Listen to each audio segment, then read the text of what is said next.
Hello everybody, my name is Nathan the Cooking Guy. We are going to be talking about the food that the Civil War soldiers ate while I am cooking this bean soup. As you know, the Civil War was fought between the Confederates and the Union Army over slavery during the years 1861 and 1865. Food played a major role in the war because it helped the soldiers sustain energy to keep fighting. Okay, let's get to the bean soup. The ingredients we have here are, we have the tomatoes right there, drip drip, very juicy, and the onions, make you cry, the potatoes, very good, the ham shank, that smells very good, we have parsley right in here, some water, some salt and pepper, and the most important ingredient was the navy beans.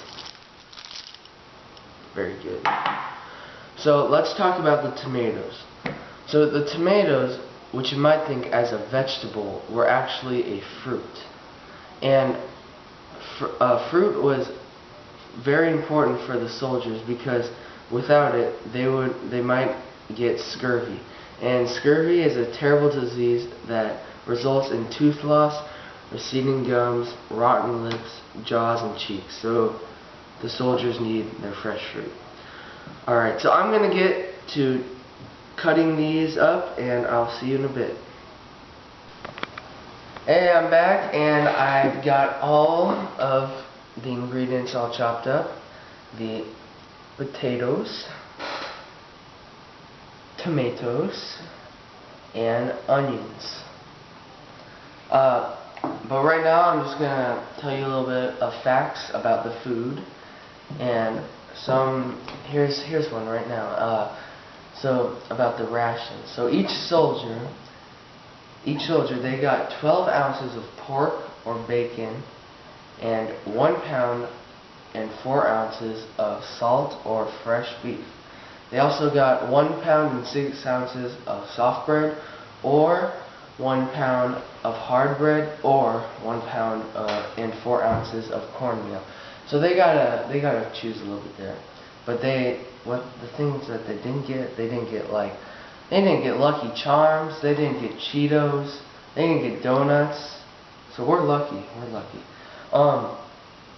Something else is the quartermasters who oversaw the food supply for both the Union and Confederate armies were among those organizations' most important officers, because if they failed, the entire army could literally collapse from hunger. So the food is pretty important. And the Union Army could feed the soldiers better than the Confederate because the Union had more money, so they could buy more food, which the Union won the Civil War, so I guess it's all because of food, you know? Alright, so I'm going to just start putting all this into this big pot. Got the water. Water is a very good drink for the body because it keeps the fluid going. Now we have the tomatoes, which I already talked to you about. A very good fruit.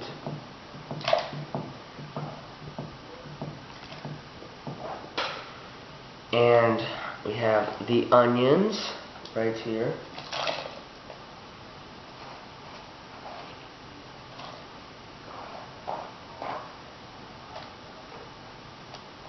We also have potatoes, tomatoes, potatoes, whatever you want to call them.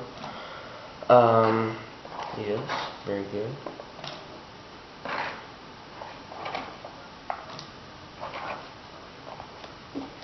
Also, the ham shank, which, poor pig, but yeah. And we have here the parsley, to add a little bit of flavor. So sprinkle that around in there. Very good, very good. And of course, we have the lovely beans, which is a very excellent source of protein because that is one thing that they needed to keep them going during the war. Should probably just pour them all in. Last but not least is the salt. The salt. And the other last but not least is the pepper.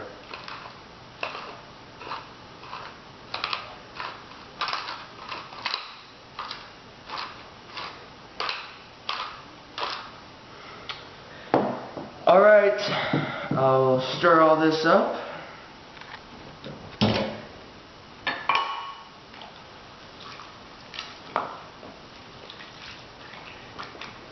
And the soldiers back then, they didn't have stoves, so they just had the fire. So we're lucky again. And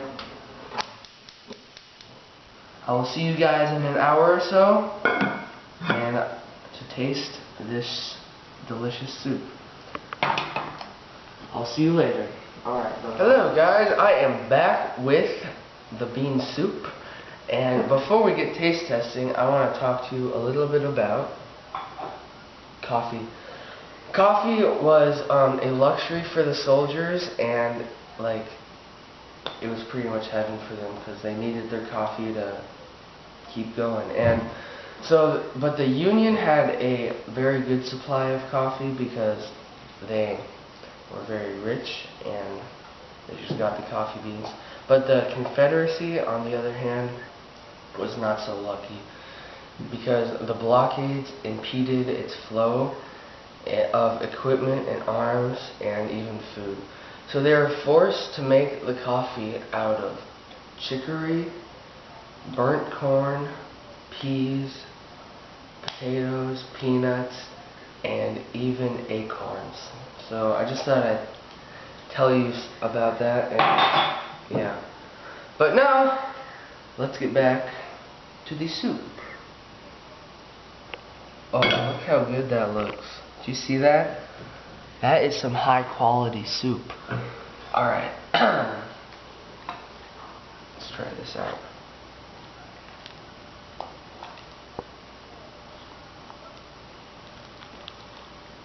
Hopefully I don't burn my tongue.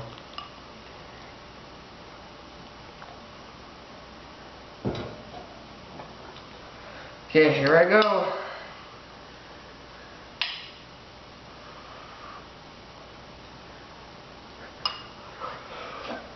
Very good. Very good. Yeah. So I'll see you guys next time on Nathan the Cooking Guy. See you later.